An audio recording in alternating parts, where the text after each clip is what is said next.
Are the Atlanta Falcons trading up and getting Marvin Harrison Jr. in this year's draft?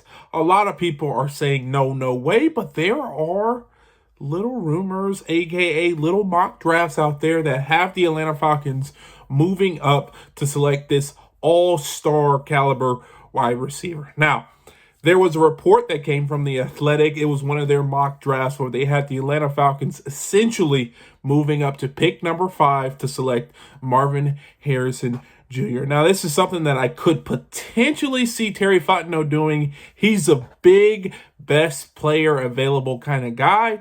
And if he feels the needs to move up to get this all-star caliber receiver, then that is something that I think he could potentially do. Now, details of this trade would entail the Atlanta Falcons would get the number 5 pick, but then they will also give up their first round pick and a second round pick this year. So it'd be pick number 8 and pick number 43. And potentially, if that's not enough, they would have to give up a mid-round pick in the year 2025. Now, a lot of people are saying that's a lot of capital, which it is. But I don't know. Marvin Harrison Jr., along with Darnell Mooney, along with Drake London, I think that will put us in an elite category that a lot of teams won't have. And that's 3 all-star, elite, all-pro, elite level receivers that pretty much have different skill sets that can win now with Kirk Cousins at the helm. Now, like I said, that's a lot to give up. And I don't think the Atlanta Falcons will essentially give that up. But on the receiving end, if they move up and they switch with the Chargers, this will allow the Chargers to not only move back and to select that offensive tackle, but to get some, draft capital in return.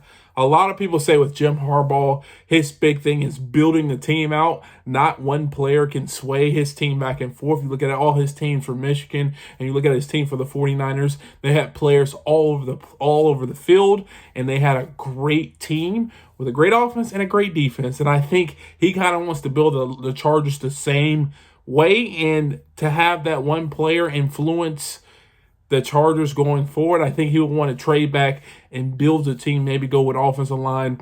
But also, a lot of dominoes have to fall in the draft for the Marvin Harrison to be there at 5. People say that 1 through 4 has to be quarterback, with the Arizona Cardinals trading with the Minnesota Vikings to select J.J. McCarthy. So if 1 through 4 goes quarterback, if it goes Caleb Williams, Jaden McDaniel, Drake May, and then J.J. McCarthy at 4 to the Vikings, it could be a toss-up. Are you telling me that Atlanta Falcons would essentially have to give up their second-round pick, which they could potentially get back in the second round with their additional third-round pick that they have this year to get Marvin Harrison? I think that's a move that Terry Fontenot may make. He is a guy that swings for the fences.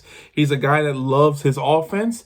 And if he can get, like I said, a player that many people say is potentially the best player in this year's draft for maybe giving up a second-round pick, that may be something that he does. Now, all of this is speculation. Who knows? Chargers might not even want to give up that pick. And, the Cardinals may select him with that 4th overall pick. But if the Minnesota Vikings make that move up to 4, keep your eye open, because something could happen with the Atlanta Falcons. Now, if you enjoyed this content, please do me a favor. Hit the thumbs up, subscribe, and turn on post notifications. If you want to see more videos like this, check this video out right here. And like always, peace.